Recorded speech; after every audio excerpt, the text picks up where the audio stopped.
as families settle back home after spring break vacations. We're seeing a very concerning global resurgence of measles cases. A warning from our provincial health officer. We've only had a small number of people affected so far here in British Columbia, but we know that many people have traveled over this last 2 weeks of spring break.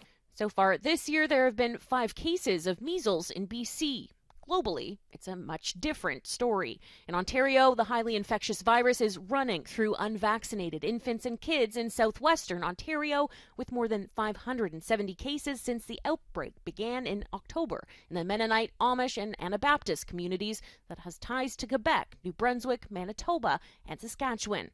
In the United States, a measles outbreak is crossing state lines from Texas now into New Mexico, Ohio, Oklahoma, and Kansas, reaching 453 cases in those states alone today, with the World Health Organization saying it's already spread to Mexico, another virus that doesn't need a passport. All of them have been in people who've returned from traveling to countries where large outbreaks are happening, and they didn't have the protection that was needed.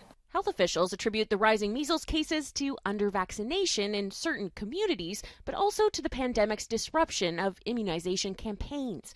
BC's top doc is urging British Columbians to make sure you're immune. If you're age 14 to 54, you need to double check your records now to be certain that you've received that important second dose.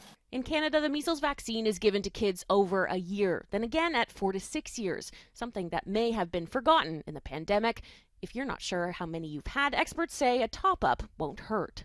It is the only thing that we have to protect you against measles.